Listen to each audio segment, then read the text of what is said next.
Blog Talk Radio. Hello, everybody.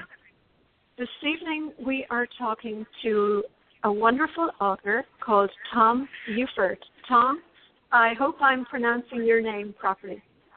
You are. Thank you. It's good to be here. Wonderful. Great. Bibi? Hi, Tom. Hi, Maggie. How are you both this evening? Doing very well, thank you. Good. And are you from Texas? Not originally. I'm originally from Louisiana. I've lived in Texas since '91. I say, well, both Louisiana and Texas are among my favorite places, so if I sound like I'm leaning in either of those directions, I am. Well, the food is certainly an improvement, although Maryland crab cakes were my favorite when I worked in D.C., so... Well, let's see how you made the transition up from Louisiana to Crab Cakeville. What was the part of the transition that was of the greatest interest to you in coming out of Louisiana to come to Washington? The greatest, desire was to be in Washington, the city of history, American history, and to actually be working on Capitol Hill. I tell a story in my first book about my enthusiasm at having complimentary tickets from my congressional member to go and sit in the Senate chamber. I had these delusions of grandeur that I would be sitting and observing and listening to the great debates of our time. And when I sat in the chamber, the gallery at the Senate chamber, lo and behold, there was one United States senator spouting off to an empty chamber except for a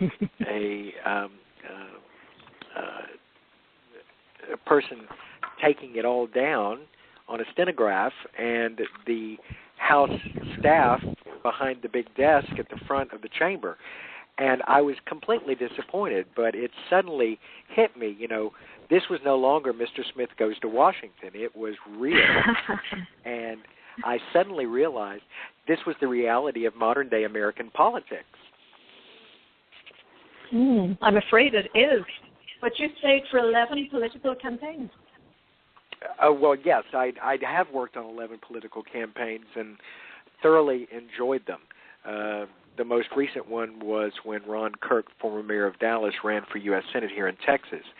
I had moved to Texas in '91 with the hopes of transitioning from Louisiana, and unfortunately in '92 I suffered my 3 disabilities, and that seriously put a damper on my career aspirations. But it was a good thing. I thank the good Lord that it happened, because every once in a while we all need a swift kick in the rear end to wake us up, and that was certainly mine. I can imagine. But I was very fortunate to get involved with Mayor Kirk's campaign. I'm sorry that he lost, but it was a valiant effort, and certainly gave me the opportunity to put my skills back to work. So. Yeah. So what happened exactly? Did you have an accident? In August of '92, I was diagnosed with multiple sclerosis because I was having trouble walking. September 28th of '92, I was a passenger in a one-car accident and suffered an incomplete spinal fracture. And then October of '92, I was diagnosed HIV positive. Oh, dear. Yeah, I spent 5.5 months as an inpatient at Plano Rehabilitation Hospital, and was discharged in late January of '93, and then did 2.5 years outpatient therapy, and then I followed that with 2 years of hippotherapy, which is horseback riding, and that was absolutely fantastic, the best therapy I've ever had. And it's fun. Yes. Good. So then you started writing at that point? I beg your pardon? You started writing? Actually, yes, I did start writing on my first book, Adversity Builds Character, and actually I had started writing it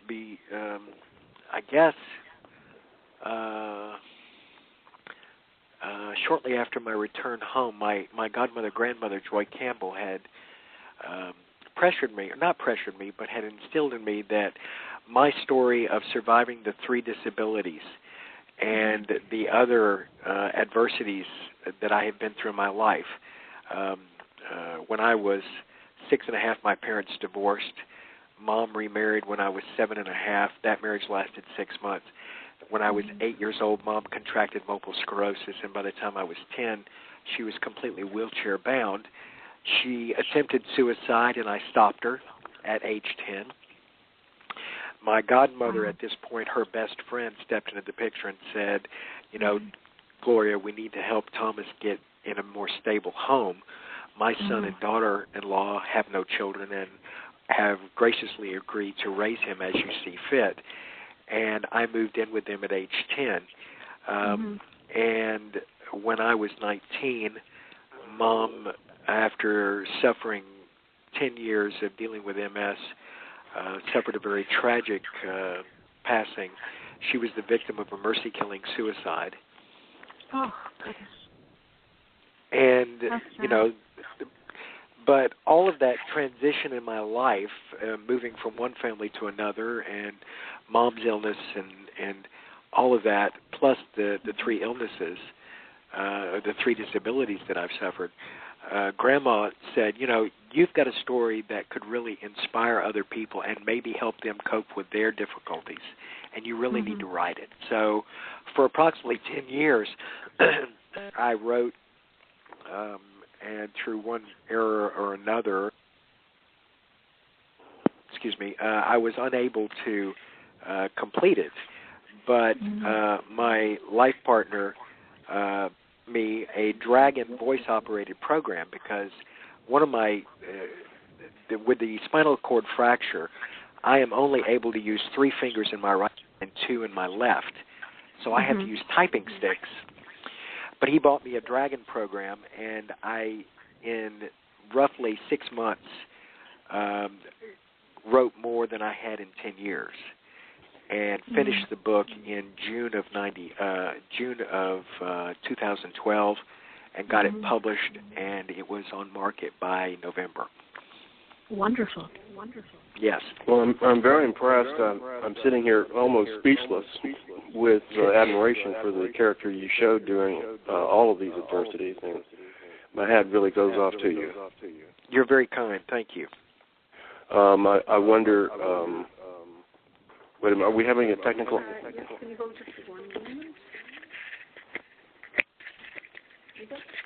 There we are. Yes, I been reading your materials, and there's just so many directions that you could take us in, and I sense that you're very patriotic.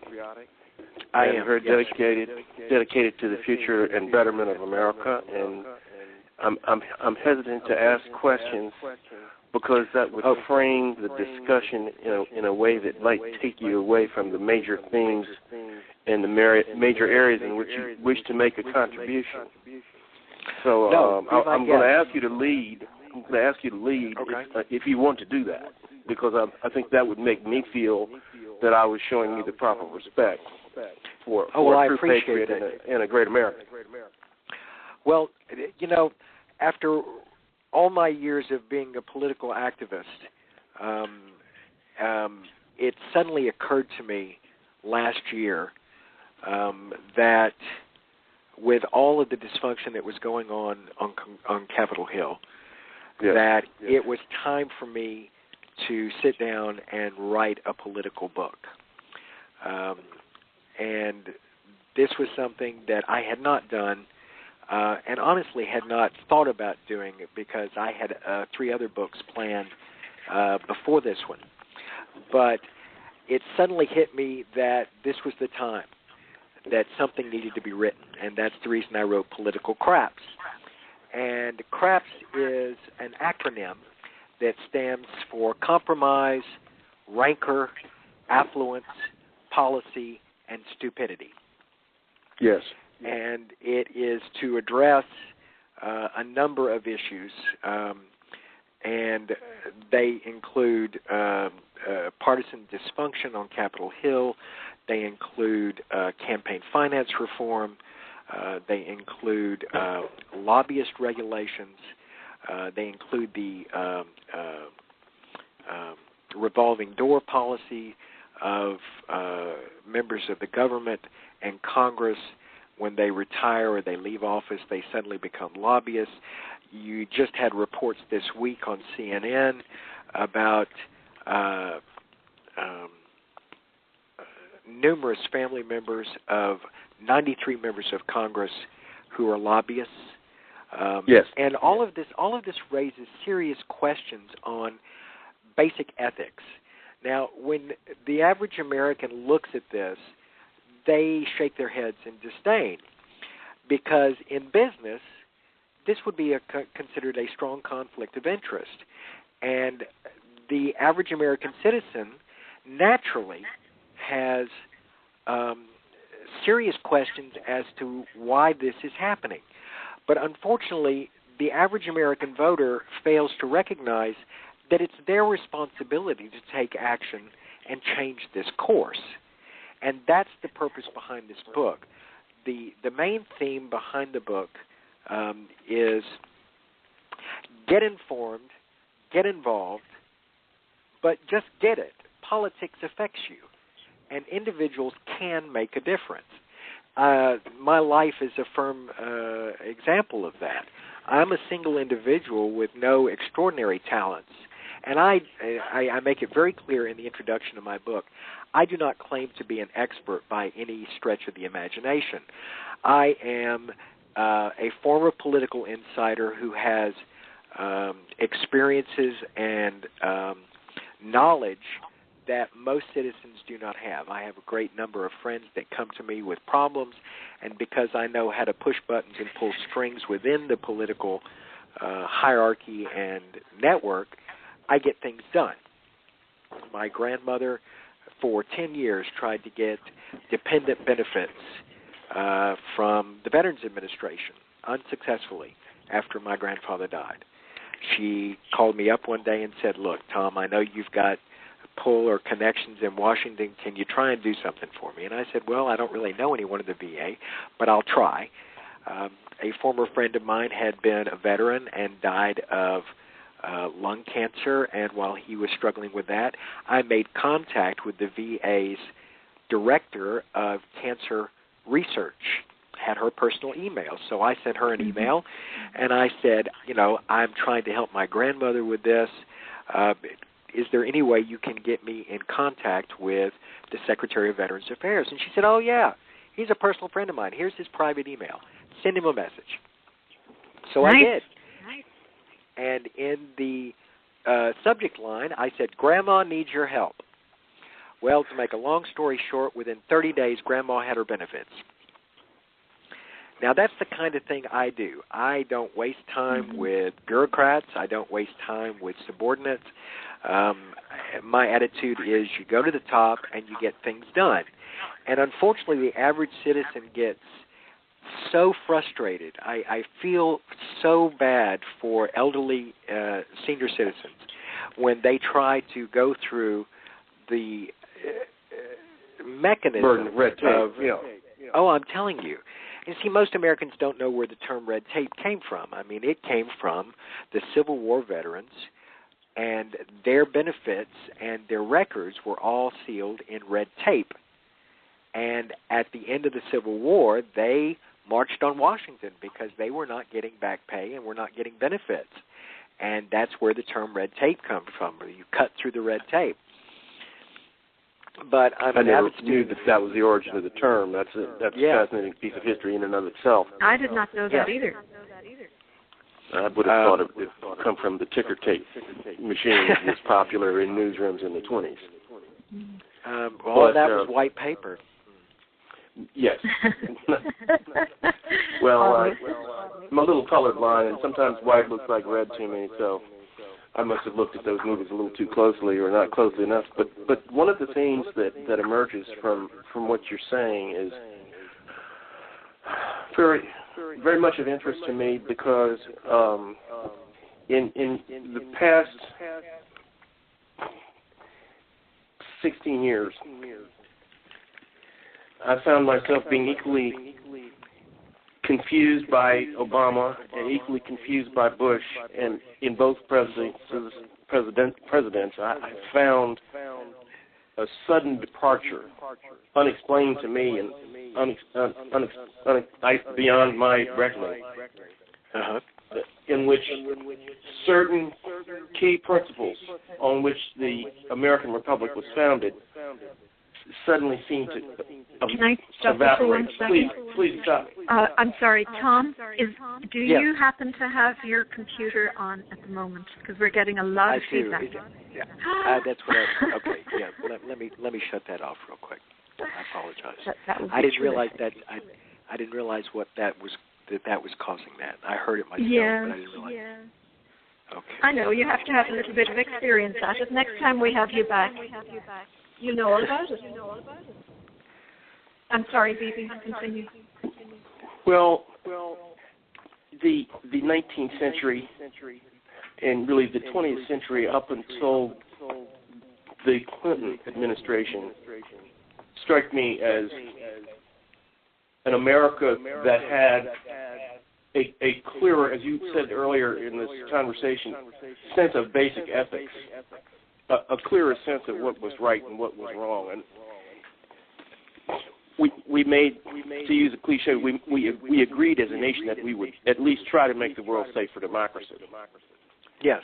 I contrast simple premises, simple ethical premises that used to motivate and unify the United States with the polarization that we now find in the Congress, where the extreme right, not that they're that far right, but let's just say the House of Representatives and the Senate function like they're from different countries with different values. Extremely so, and you know, I used to be, I was a very avid Republican. I was trained by the Republicans, and I had the very good fortune of meeting President George H.W. Bush. I was editor of my college newspaper and was fortunate to be in the press corps when he visited Shreveport and got to ask him a direct question. And I drove in his motorcade twice. I was in New Orleans when he ran for president, and there's a humorous story there about when he nominated Dan Quayle. I'll have to come back to that. But my point is that when his son, George W., became president, and having lived in Texas, I had serious problems with the former President Bush.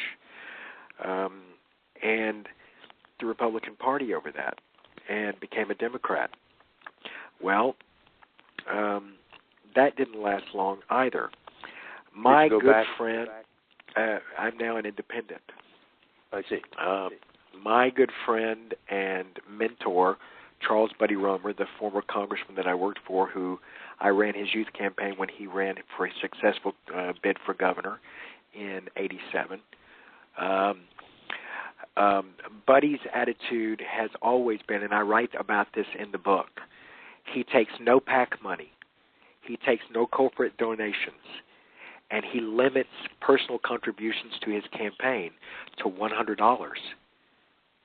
Wow. And he was the only Republican candidate for president in the last presidential election that had been a member of Congress, had been a successful executive, state executive as governor, and had also been a businessman running a successful banking business in South Louisiana.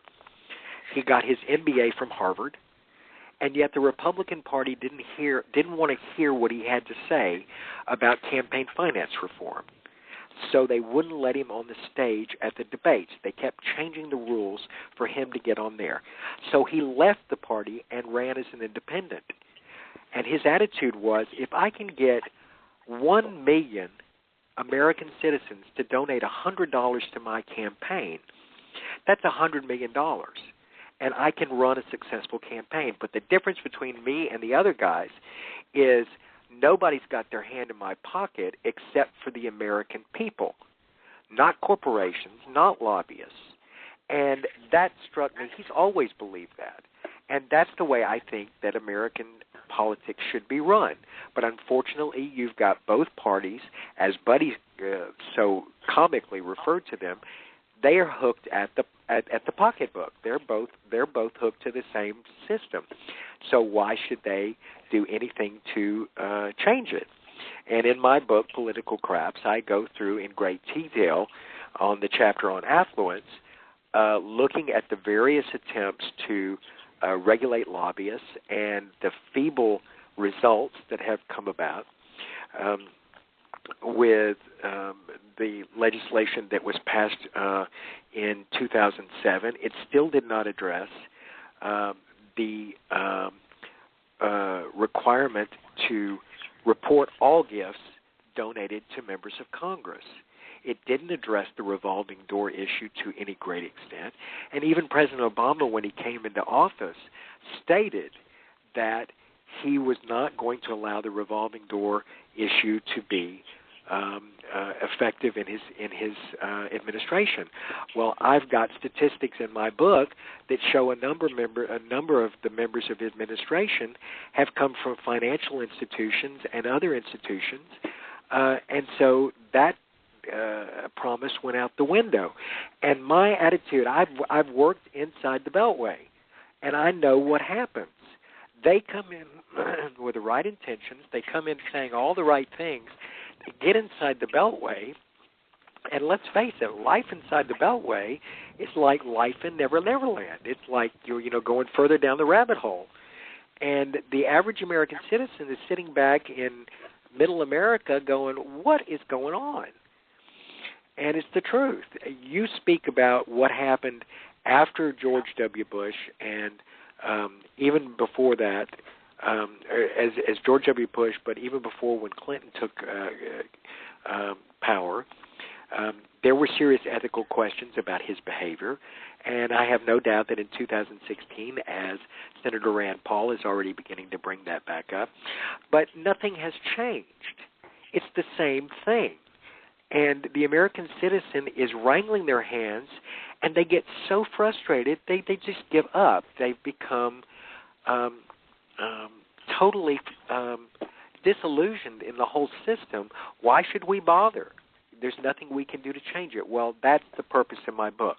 The purpose behind Political C.R.A.P.S is to say, look, you have a responsibility as an American citizen and a voter to get informed and get involved, because that's the only way you're going to make things change. Look what's happened with the debt ceiling crisis. In November, the Republican fringe, pushed by the Tea Party, forced John Boehner into doing what they did and pushing us into a government shutdown for 14 days. Cost us several $100 billion. And several thousand people were unemployed for a period of time, didn't know what was going to happen. Government federal contracts went undealt with. And so business is sitting around going, hey, we don't know what to do. There's no direction coming from Washington. That affects our financial industry, but it also affects us on the world economy. And as I write in the book, that the American dollar is the standard currency in the world. But anyone who believes that that is a given and will last forever is giving themselves a false sense of security.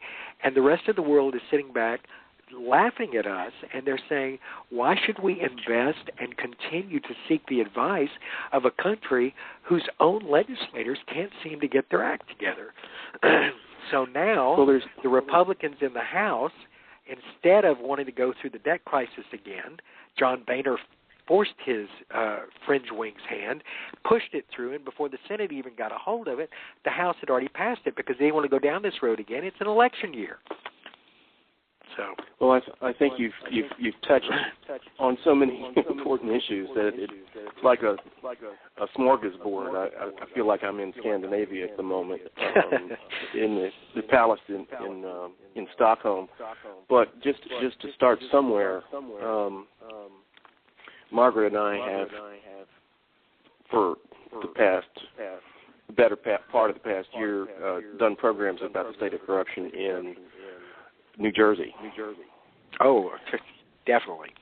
Yeah, that's perhaps an extreme case of what you have called in your introduction of the revolving door. Oh, I'm from Louisiana, the America's Banana Republic. You don't have to tell me about corruption. Well, I wasn't going to mention Huey Long, but there are people in New Jersey that Huey Long would be very proud of. Oh, I'm sure, and our former governor, Edwin Edwards, would be too, yes. Yes, I remember Edwin Edwards all too well. He was Slick Eddie. Swift Eddie? Slick Eddie. Slick Eddie. I seem to always remember him being photographed with the Mississippi River in the background. And even though he was married, he always had a beautiful blonde somewhere nearby. He and his wife had a marriage of convenience. I love him. We've got a blonde here, so let's tread softly. No. I didn't mean that derogatory towards blonde. I know you didn't. I'm kidding. But that was Edwin's preference. I once met him and refused to shake his hand, and he he had one blonde on each arm, and he just sort of smirked and walked away. You know, that's the way he was. He's very charming and boisterous like that. Oh, I'm Southern sorry. hospitality. Louisiana politics is colorful, yes. Mm-hmm. But getting back to New Jersey, what has crossed my mind frequently is why there's not a political faction of some size in New Jersey that has just stomped their feet and said, "Stop it! This has gone too far. Enough. Yeah. Enough is enough."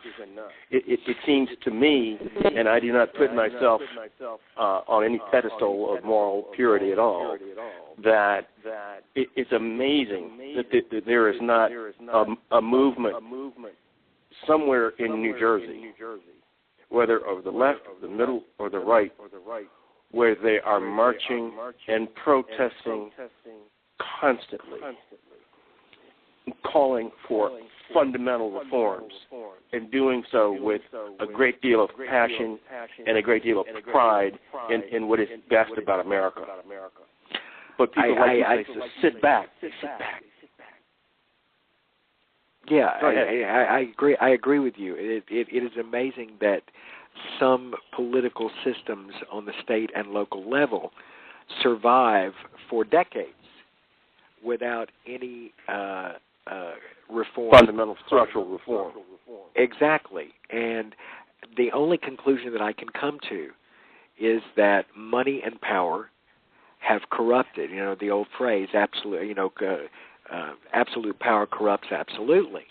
Yes. And, I came up with I was sitting here this afternoon watching, every day I watch CNN. And I was sitting there preparing for the interview this afternoon, trying to go through my mind all the things I wanted to say and follow sort of an agenda. And one of the phrases that I came up with is, the old phrase, faith moves mountains. Yes. Well, faith does move mountains. But money and power mine them and eradicate them and destroy their essence. The difference between faith and money and power is that faith maintains the essence but still moves it to a greater plane, whereas money and power destroy the essence of the mountain and everything that its foundations are built on. So, and I realize that that's very eclectic and higher thinking and all of this stuff. But the point is that money and power has a great deal of influence. The difference is that money and power were against this country when it was founded in 1776, and it still was able to accomplish the greatest revolution in American freedom. In world freedom for humanity. Money and power were against the French in 1789 when they had the French Revolution. So you can't tell me that money and power is unbeatable. I don't believe that. And New Jersey, Louisiana, there's so many states where these problems exist. And it's because, as Martin Luther King said, the evil triumphs when the good people do nothing. And that's the point I'm trying to make, that the average American citizen, we've gotten lackadaisical, we've gotten lazy, and we accept these things and we do nothing about them. I mean, look at the voting trends that there are now. How many people actually, what percentage of the voting population actually goes and votes? I mean, it's under 40%, isn't it? Yeah, I think it's around 46%, and that was a high for the presidential on the national elections. I mean, this coming month we're having our primaries here in Texas, and you know you've got all the stuff that's happening with Ted Nugent and the Attorney General Greg Abbott. I mean, I have to sit back and I couldn't help but laugh. Someone in Greg Abbott's campaign really screwed up. They didn't vet this man properly, and they obviously didn't do the research because they should have known what was going to happen. Any good campaign operative would have said, there's no way you need to put him on the campaign stage with your candidate. I mean, it's stupidity. But, I mean, he's appealing to a particular fringe of the Republican Party. And that's the sad part about it. I write this in my book, that we have now gotten to the point where the political fringes are the loudest voices. You know, the loudest squeak gets the oil. And that's the way it is in America. Yet the other 97%, 99% of the country aren't doing anything about it. And there've been attempts. I mean, you've got you had the Wall Street movement that sort of sprung up, and look, it died. But that doesn't mean that we can't change things. We have to do it at the ballot box. Let me throw out an idea for you to consider. It's just a passing thought rather than a firm premise in my thinking, but certainly, as I've mixed together what a lot of people have said with some stray thoughts I've had, the thought comes that the passion on the right, as reflected in the House of Representatives' accommodation of the Tea Party by moderate Republicans, yes, is something of a Custer's last stand. That the people that you find in the Tea Party and in the center of the Republican Party are a shrinking percentage of the population of America, and that within a generation or two, they won't have the clout in the ballot box that they have now, and that we may just be living through a historical time warp rather than a perversion of the American dream that might last for generations too long. You're absolutely right. This country is in a major transitional period, socioeconomically and politically. I mean, everyone is talking about, and I speak about this in the political realm. You're right. There is a declining percentage of white population in this country. There is a declining percentage of the age group that they represent. Yes. And one of my favorite movies is The American President with Michael Douglas. And he gives this wonderful speech towards the end of the movie. And he talks about how you appeal to the foregone days of when things were better, and you wave an American flag and you appeal to people's patriotism, and you brush minorities and women under the rug or push them off the stage. Exactly, and I mean, look what's happening in Arizona. Now, I have no problems admitting that I'm a gay man, but like one of the wonderful episodes of The West Wing, my favorite TV series, and yes, I am watching House of Cards religiously, there is a scene where a gay Republican congressman is confronted by Rob Lowe, the assistant communications director at the White House, and he says, I don't understand how you can support this legislation. You're gay. And the man looks at him and says, yes, I'm gay, but being gay is not all that I'm about. And see, that hit with a core with me. I'm gay, but being gay is not all that I'm about. Now, however, what's going on in Arizona right now, you've got the man who wrote the bill, the Senate bill that they're talking about, and he's running for governor. And yet, when they question him about there is no protection for sexual orientation to be fired in Arizona. And they asked the lady who was behind the Christian Business Association, well, you've got gay Christians. I'm a gay Christian. And if they wanted to bring their business into your association, would you accept them? She couldn't answer the question. That's discrimination. And this country was founded on immigrants, and yet you don't have anybody with the guts in Congress to deal with immigration reform, and it would majorly affect the economy. And it needs to be dealt with. We have no one in the Congress that's got the guts to deal with tax reform, tax code reform. There are so many loopholes for corporations. When you've got corporations like GE that don't pay a dime in taxes, and you sit back and go, how is that possible? You'll like this aside, going back to immigration issues. Yes. I'm a conservative Democrat, but at various times in my life, I've found that certain conservative gentlemen were as highly principled and moral and patriotic as anybody I've met in the Democratic Party.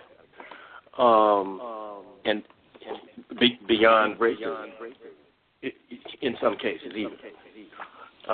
So they're not a part of the Custer's last stand and would be embarrassed to be thought so. But I mentioned this in the context of immigration reform because there's a tendency in my Republican and conservative friends and acquaintances to say that there is nothing to immigration except the attempt by the Democratic Party to increase its voting base by bringing Hispanics into the party as a result of being treated well and given a short path to citizenship. Well, and that's a legitimate political argument, but it's not based on reality. I mean, I understand that conservative argument as well. I'm a Reaganite Republican. And I honestly believe that Ronald Reagan is turning over in his grave myself. But here's the deal with immigration.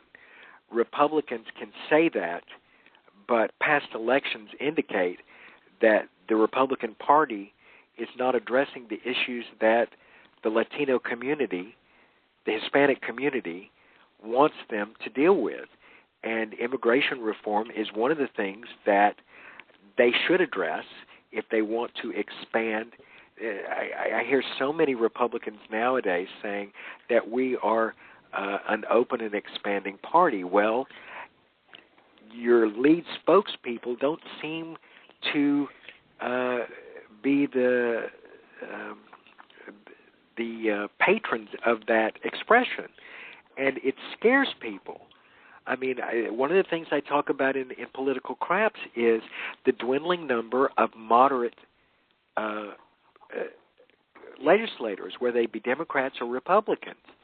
And part of this is caused by this burgeoning of safe seats that are controlled by partisan redistricting commissions. And that's one of the things that I advocate in my book is I think, like in California, you should have nonpartisan redistricting commissions so that you don't have safe seats. Safe seats create these ideological legislators who are not afraid of the electorate. They're not, and with Citizens United, they're no longer afraid they won't get campaign contributions because you've got all the PACs and the corporations sitting in the wings saying, here's the money, but at the end of the election, they're the very ones that saying, hey, we bought your campaign, now we owe you. Right. I know exactly what you mean, and I think that I noticed in your materials that you emphasize national voting procedures, rather than that would eliminate the kind of gerrymandering that you're talking about, because you couldn't get it through both houses. Exactly. And that's what I call for in the book, is we American voters need to demand a new class of leaders in this country who are more concerned with what is better for the nation than what is better for the party. They need a new class of leaders who are more concerned about the people's welfare than their own. Now, I'm not saying that everyone in leadership, and I say this specifically in the book, I say, look, when 1,000 people decide the fate of your life, and I'm referring to the 538 members of Congress, the 9 members of the Supreme Court, the president, the vice president, and their administration, secretaries, heads of the department. Those are the 1,000 people I'm referring to. When you think about that one dramatic effect on 300 some odd million people's lives, how can the American voter sit back and not do something about it? It is too valuable a freedom, and it's too valuable a tool not to be involved when you allow 1,000 people to decide your fate. You need to have really good leaders in there who are concerned about you and are concerned about your welfare, rather than career politicians. I mean, the Founding Fathers specifically said they didn't want people who went to Washington and lived there and became career politicians. Their attitude was, you go, you serve your time, and you go home. And I don't believe in term limits, but something's got to be done. This class of political career politicians who only business is to get reelected all the time. Yes, well, I understand that, and it's coincidental today that you mentioned term limits, because today there was a retirement of a man who had served in the House of Representatives for something like 40 years. And he said that he's finally retiring because the system is broken and it's become disgusting to try to function in an environment like the House of Representatives. And he's talking about polarization and the ugly side of it. Yes. But I'm trying to search through my mind for another major driving force in American history, apart from the Custer's last stand, of the aging white businessman who, from a gerrymandered district, absorbs money for his campaign from the richest men in his state, and then pursues Tea Party or Republican centrist policies, and antagonizes the United States by doing so. Well, I'll give you what I think is an ideal example. All you have to do is look at Senator Payne in Mr. Smith Goes to Washington. He's controlled by a party machine or an electoral machine that seeks, or you look at the movie Meet John Doe. Now, these were both Frank Capra films, and I'm a big fan of Frank Capra. And in fact, my blog is called Where is John Doe? And I address the issue of where are people today who do good things just for the sake of doing good things. And when you're referring to this diminishing class of white people, and trust me, I'm white, okay, but you know, I have lots of friends who are not, and I had one very good black friend of mine at one time look at me and he said, Tom, face it, you were born and raised in the South as a white male. You're a bigot. And I looked at him offended, and I said, what do you mean I'm a bigot? I said, I'm as open-minded about race and everything. I don't like the N-word, can't stand it, refuse to allow it to be used in my presence or in my home. And he looked at me and he said, that's fine, but what I'm telling you is you were raised that way. This was the way you were raised, and it's created this mental outlook. You can't possibly understand what I have been through in my life unless you've walked in my shoes. And I agree with him completely. But that doesn't mean that I can't alter my thinking and try to empathize. And unfortunately, we have people in today's political leadership sometimes that don't do that. Sometimes. Sometimes. Well, very often.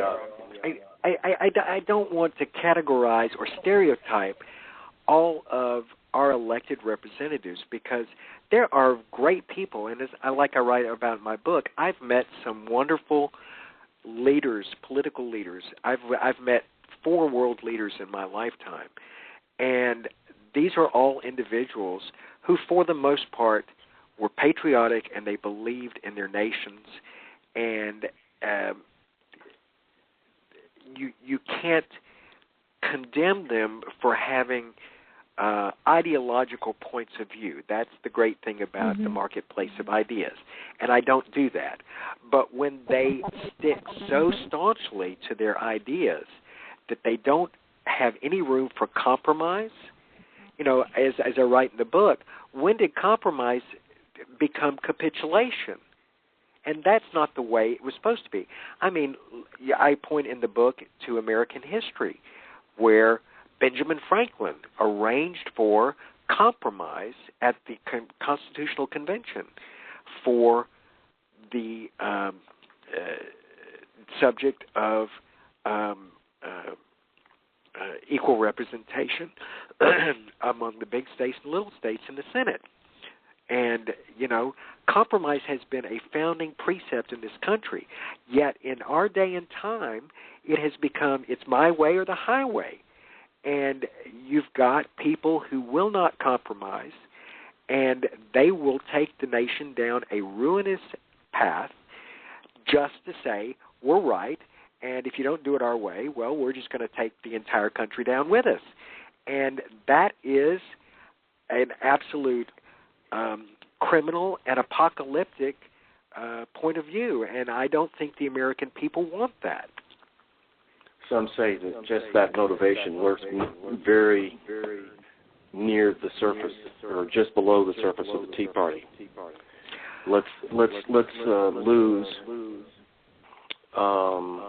but let's never change. Well, yeah, and they certainly come across that way in a lot of times. Now, I have to come to the defense of what I think are the basic principles of the average Tea Partier, okay? They believe in fiscal responsibility, which is something that I think, having been a Reaganite Republican, is very important. They believe in strong defense. Reaganite Republican, I believe in that as well. But when you will go to the ends of the earth to stand staunchly behind any of those precepts without accepting the possibility that there is room for compromise or negotiation, then you're not helping the country at all. You're standing by a principle to the point of death, and that is not realistic. And Congress is the place where these are supposed to be debated, and you do your best to convince, and when you can't convince, you compromise. You don't, not everybody gets everything they want, and that's, nobody that's born on this planet gets everything they want. Let's face it. Life, as I wrote in my first book, life is a bed of roses, but if you expect it without thorns, you're a damn fool. Obama talked about compromise throughout his first 2 years when he had a Democratic Senate and a Democratic House. Yes. Because he was trying to establish an example of bipartisan cooperation. As a result, nothing got done. Exactly. And he was forced to move over to the right because there was nowhere else for him to go. Exactly. So this vision has disappeared. It's fallen out of the picture. Cooperation, negotiation, compromise. My friends and acquaintances on the right think it's silly to talk about crossing the aisle. Yes. The positions are so different that there's no reason to cross the aisle. We won't listen to any of the better ideas that people have on the left. The rigidity is amazing. Well, exactly, and let's not be completely to be fair and transparent here. There is an equally vociferous fringe on the left, and that will not allow the president to deal with entitlement reform. They don't want to have anything that's going to risk their staunch base of support, just like the Tea Partiers don't want to do anything that's going to risk their base of support, so they don't want to have to deal with tax reform. It's amazing. These two extremes, and I write about this in the book, I write about two particular members of Congress, one a senator and one a member of the House of Representatives, who have decided to retire, and they both claim the same thing. They can no longer work in this environment. And you mentioned the individual from the House of Representatives that's retiring this year after 40-some-odd years, because they can't work in an environment where, you're condemned by your colleagues for crossing the party line and crossing the aisle to get something done, okay? Ted Cruz from my state, oh, Lord have mercy. The man was going to take the country down into default again, the possibility of default, and didn't care because he was going to stick to his guns and was going to stick to the principles, and he forced 5 members of his own party to cross the aisle that didn't want to do it, and they now are facing primary challenges, and he is now hated by both the Republicans and the Democrats. But I'll tell you one thing, in my personal opinion, Ted Cruz doesn't care, because Ted Cruz is out for Ted Cruz. And I say that, and I know I'm going to get rebuttals about that, but you know what? That's my opinion. I'm entitled to it. It's part of my, I have that right under the Bill of Rights. So sounds like ordinary common sense to me. Thank you. I work in politics long enough to know someone who is an opportunist. He is a career opportunist. I beg your pardon? He's a career opportunist. Yes. Without asking you a question with the expectation of any direct answer, yes. When you were talking about people in the Congress who are reluctant to think about reducing entitlements. Yes. Were you perhaps thinking about someone from Nevada or California? No, I wasn't thinking of anyone in particular. But the entitlement program that FDR set up and that has gradually developed over the last 60 years was great. But like every great program, it needs alterations as things change. I honestly believe that means testing would be a wonderful way to do entitlement reform. And we're going to have to do it eventually, because otherwise it's going to go bankrupt. And then what do you do? And the average American, I mean, like I said, I'm a Reaganite Republican. Ronald Reagan came into office and he said, look, I'm going to cause the country pain, but this is why it needs to be done, and I want you to go with me. I'm going to be there with you. We're going to do this arm in arm. Okay, the average American, if you're honest with them and direct with them and say, look, this is what needs to be done, it's going to be painful, but look at what's going to come about for the future. I can't help but possibly believe that Bill Clinton's terms in the economy were a were part of a cause and effect from policies under Reagan and Bush that helped. Economics is cyclical, okay? And you can't expect immediate return, but you can see through cyclical, through the cycle of economics, that things will come about over time. And if we don't deal with this now, I mean, I'm 48 years old and I'm living off disability, so I'm already receiving a government check.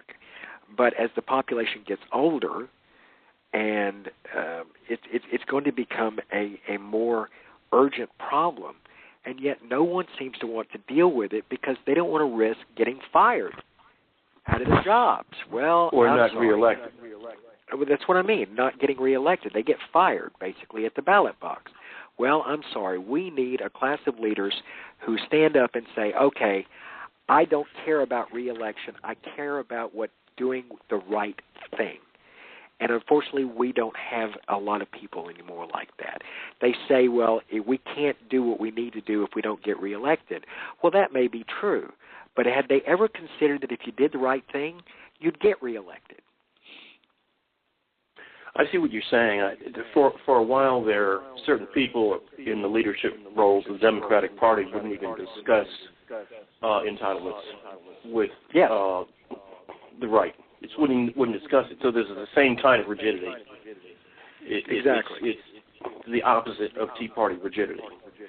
I don't think the Democratic Party is viewed that way, but I see your point that let's get reelected. Exactly. Well, and having worked on Capitol Hill, one of the other things I point out in the book is look at the partisan control of the mechanisms of legislation, okay? You've got John Boehner in the House who controls through the steering committee what actually gets proposed and voted on the floor. In the Senate, you've got Harry Reid doing the exact same thing. So you've got these two gentlemen who control the legislation that is actually voted on the floor. Even though majorities in both houses are ready to vote on this stuff or are willing to vote on this stuff, the leadership will not let it come before a vote. Well, that, I think, is insane. Einstein said insanity, the definition of insanity is doing the same thing over and over again and expecting different results. Well, the American voter has been doing it. I just didn't know Einstein made it. Yeah. The American voter has been doing the same thing over and over again and expecting different results. They tried electing an all-Democratic government with the president and both houses. That didn't work. They tried electing a Democratic president with a Republican-controlled House. That hasn't worked. They've tried electing a Democratic president with a completely Republican Congress. That hasn't worked. So, the American people are searching for a solution to the problem. And I don't know what the answer to that is. Honestly, I don't. But we're going to find it eventually, and I don't want the listeners to your program to think that I am demoralizing or this fatalist who says, there's no way to change it. I honestly believe that we will find the right solution. And the way to do that is at the 2014 midterm elections and the following 2016 presidential elections. They need to pick people, A, that they trust, tell them not what they want to hear, but what they need to hear. 1 minute left. Sorry. Thank you. And that's basically where I'm coming from. I know I talk a lot. Forgive me. Oh, no. No, you finally said a word. I want to have you back again for a longer show. Yes, particularly as the midterms approach. We'd love to have you back. So thank you for coming on tonight, Tom. Thank you for having me very much. Thank you. You are very welcome. Can't wait to have you back on again. It's been very informative. Do you have any idea when the book's going to come out? The book is scheduled for release, ironically, on April 15th, Tax Day. Wonderful. Well, we're all going to be looking for it, and we want you back again to talk about it. Thank you very much, both of you. I've enjoyed it. You are very, very welcome. We'll talk to you again soon. We've All enjoyed right. it too. You take care. Good night. Thanks, Tom. Bye. No. Thank you, BB. Okay. Bye. Thanks, Maggie.